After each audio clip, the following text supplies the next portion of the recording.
Finalmente, após semanas na floresta tentando capturar um esquilo, o Arthur conseguiu completar essa parte da missão. Com isso, ele aprendeu o que seria um protótipo do Mirage Walk, a técnica secreta que o clã Tiestes, aquele que o Codri faz parte, domina. Porém, isso não era o suficiente para que o Arthur conseguisse completar a quest imposta por ele pelo Windson.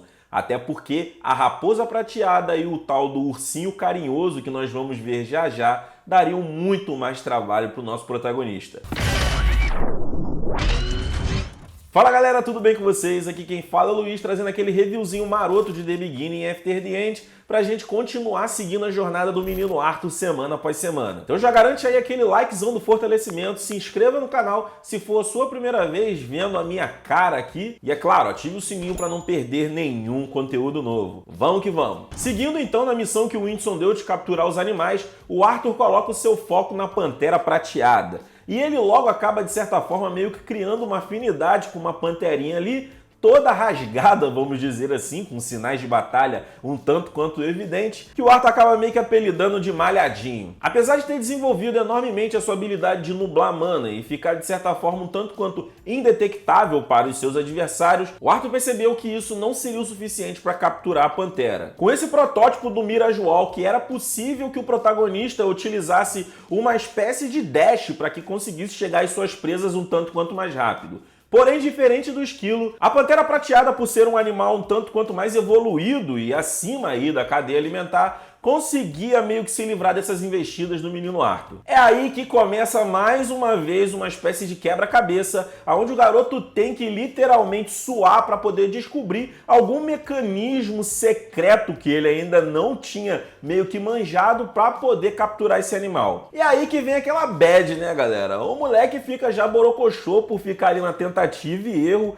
até que em um determinado momento ele acaba observando qual era a investida de uma espécie de pássaro em relação ali a capturar o esquilo. E ele percebe uma coisa bastante curiosa, que o pássaro, de certa forma, consegue meio que mapear ou, de certa forma, antever quais vão ser os movimentos que o esquilo vai fazer e ele consegue ali meio que counterar qualquer possibilidade de escapada do bicho. E é aí que aquela lâmpadazinha mágica acende na cabeça do garoto, onde ele fica se questionando se seria possível, de alguma forma, fazer algo parecido com a pantera. Nosso garoto então percebe que mesmo tentando prever quais seriam os movimentos da pantera, eles não eram tão fáceis de ser decifrados. E na real, o que ele precisava fazer era melhorar aí os seus passos, né? Ou seja, o seu burst step, que aqui na tradução ficou como passos explosivos, que nada mais é do que esse dashzão bolado que ele utiliza, meio que influenciado por mana. E nesse meio tempo rola aquele flashbackzinho maroto do Arthur lembrando de sua vida passada e mais uma vez mostrando como toda essa experiência que ele viveu lá como Rei Grey conta bastante para o seu desenvolvimento nesse mundo. Isso porque ele tem a brilhante ideia de pensar em como mimetizar os movimentos do seu corpo para que ele conseguisse se mover sem efetivamente se mover. É um troço meio complexo, né? Mas a parada é o seguinte, e se fosse possível ter uma maestria tão absurda do seu fluxo interno de mana, fazendo de certa forma uma mímica dos movimentos que de certa forma as partes do corpo geram quando o movimento efetivamente é executado. Por ter tido uma grande experiência de batalha na sua vida anterior, era como se o Arthur meio que conhecesse todos os pedacinhos do seu corpo. É como se ele fosse um mestre de anatomia ou uma espécie de mestre do Kung Fu em que sabia que em toda execução de movimento existe todo um conjunto aí de ossos, de músculos e coisas e tal que acabam agindo ali em harmonia para que seja produzido aquele movimento em questão. E é nesse momento que mais uma vez a gente fica perplexo com as peripécias do menino Arthur, que tem a brilhante ideia de tentar combinar acessos de mana ali por dentro do seu corpo, fazendo com que esses movimentos sejam produzidos de forma artificial. Com isso seria possível gerar movimentos sem efetivamente se mover e sem ter aí as limitações corpóreas e físicas que toda pessoa tem, né? Até porque eu nunca vi ninguém fazendo duas coisas ao mesmo tempo. E essa dedução do garoto é tão absurda que a gente fica pensando que provavelmente somente ele mesmo poderia tentar dominar uma parada dessa e que transmitir isso para alguém seria quase como contar uma história da carochinha em que ninguém acharia possível. Ele próprio acha que essa técnica será até melhor aí do que o Mirage Walk do próprio Codri, Ou seja, ele coloca grandes expectativas nessa habilidade. E meio que num time skip de algumas semanas que as webtoons conseguem fazer com maestria, né, cortando todo o tenta e destenta dele tentar dominar essa técnica aí, o Arthur dá de frente aí com o Malhadinho lutando contra uma outra Pantera Prateada e tem aí a brilhante ideia de que esse era o momento ideal para poder capturar. As Panteras estão que nem Siri na lata, embolando na porrada uma com a outra,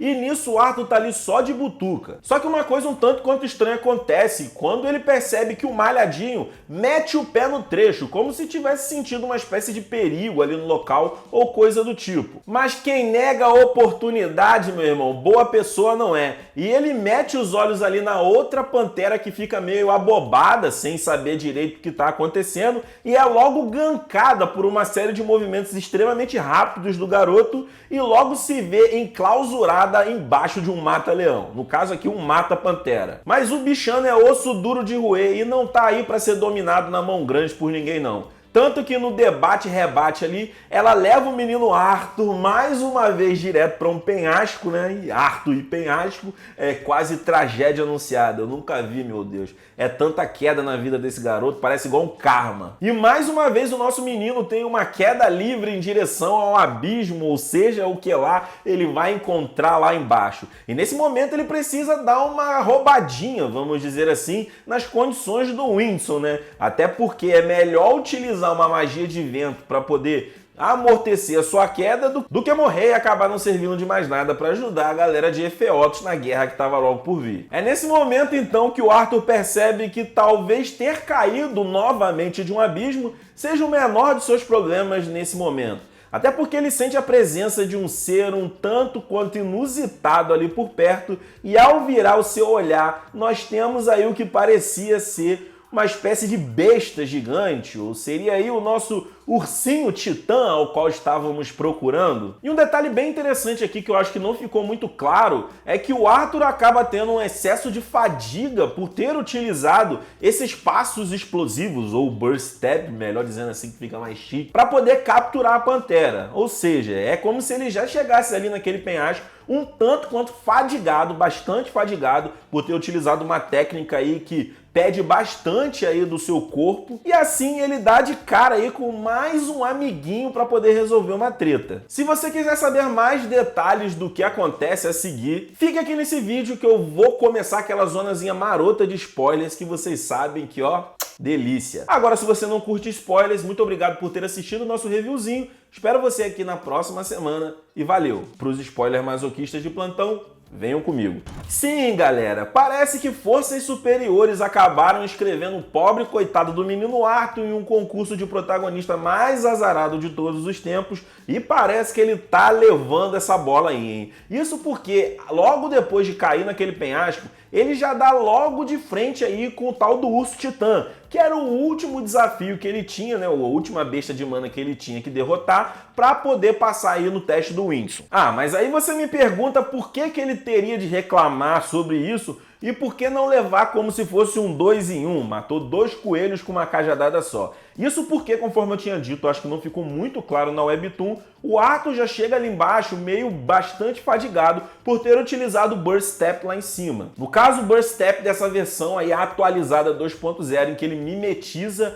os movimentos do seu corpo utilizando gatilhos de mana. Além disso, esse serzinho que eu vou aqui nomear de ursinho carinhoso é um tanto quanto estranho e o Arthur logo nota que alguma coisa não está muito certa. O urso aparentemente tinha uma série de marcas no seu corpo, como se já tivesse entrado na porrada com um monte de bicho, mas ao mesmo tempo ele parecia ser uma espécie de filhote. E o pior de tudo, o bicho falava e era um tanto quanto sarcástico. Tanto que ele chega a jogar uma piadinha pro menino Arthur de que estava vendo ali 2 presas prontinhas para ele devorar. No caso aí, a Panterinha, que já estava ali caída, né? Que Deus a tenha. E o menino Arthur, que estava ali meio perplexo, sem entender o que estava acontecendo. Para piorar, a gente acaba descobrindo que o urso é capaz de propagar golpes pelo ar, como se fossem espécie de golpes invisíveis. Golpes esses que começam a atingir o menino Arthur e ele começa a sentir que a pressão e a zona tá ficando quente. O moleque toma meio que uma patada de panda na boca do estômago e logo a pomarola já desce da sua boca. E toda essa situação de caça e caçador parece inflamar o ego do nosso ursinho carinhoso,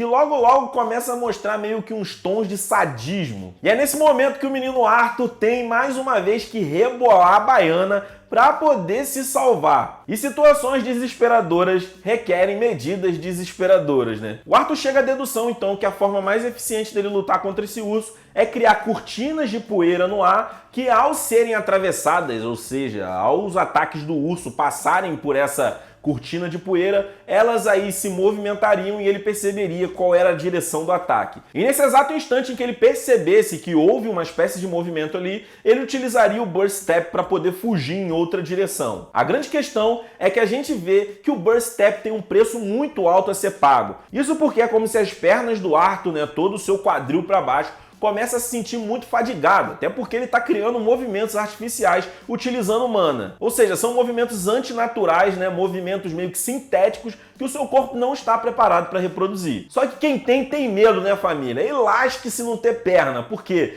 antes eu não ter perna e continuar vivo do que morrer e não ter perna, não ter nada, porque o urso vai me comer todo. E nesse movimento de gato e rato, o Arthur vai percebendo que o urso vai ficando um tanto quanto irado por conta das suas escapadas. Só que não vai ser nem sempre que o Arthur vai conseguir escapar. Isso porque ele vai levar uma espécie de patada do urso aí, né? Patada também que é propagada pelo ar de uma forma um tanto quanto covarde, que vai meio que dilacerar parte do seu corpo. Mas calma, não é um dilacerar de arrancar pedaço não. Nosso herói vai continuar inteiro ainda. Mas que ele vai ter umas grandes bocas de ferimento abertas em seu corpo, ele vai. O Arthur então faz o que eu diria que seria uma espécie de aposta, onde ele começa a acumular uma grande quantidade de mana no seu punho, numa tentativa de dar um golpe só que acabaria matando o urso. Pelo menos era isso que ele esperava. Só que antes, ele precisava chegar numa posição um tanto quanto confortável ou próximo bastante para que esse golpe pudesse ser desferido. E meio que utilizando uma combinação aí da sua cortina de fumaça gerada por poeira e também com sucessivos burst step, fazendo com que ele pule meio que de galho em galho e deixando o urso cada vez mais irritado, em determinado momento o Arthur consegue chegar perto bastante, perto tanto quanto o urso não consiga ter nenhum tipo de reação, e com aquela maçaroca de mana nos seus punhos, ele dá um golpe meio que na altura do estômago do urso, que vaza o pobre coitado caramba, bicho fela da gaita do caramba, de um lado ao outro, fazendo com que o Arthur mais uma vez conseguisse sair, não ileso, mas vivo do outro confronto. Só que os danos acumulados pelo garoto são tão grandes que assim que ele consegue derrotar o urso, ele instantaneamente desmaia. Não tão instantaneamente assim, porque ali numa fração de segundos, ele acaba destruindo o sino que o Windson deixou com ele, ação essa que mostrava que ele tinha terminado a sua missão. Logo na sequência, o Windson chega e percebe que tá tudo um caos, tá tudo revirado, tudo destruído, e ele fica um tanto quanto perplexo de por que tamanha destruição. Isso porque um urso titã não era para ter dado tanto trabalho. E é aí que a gente descobre que o Arthur, sim, tá ganhando o bolão de protagonista mais azarado de todos os tempos. Isso porque esse urso ele estava meio que possuído por uma sanguessuga demoníaca, um bichinho cavernoso que acaba aí se infiltrando em outras bestas de mana com o intuito aí de assimilar e refinar aquele núcleo para si próprio. Ou seja, não há desafio tão grande para o nosso menino Arthur, mesmo que ele nem saiba que está enfrentando tanto desafio assim. Mais uma vez o Arthur acaba sendo bem visto aos olhos do Windson, isso porque ele acaba enfrentando um desafio muito maior do que teoricamente era para ele ter enfrentado. Mas enfim, vou acabando essa zoninha de spoilers por aqui. Não se esqueça que a gente tá aí fazendo uma relatada da novel, né? Um resumão da novel. E se você quiser mais sessões de spoilers ainda e que você não estiver aguentando,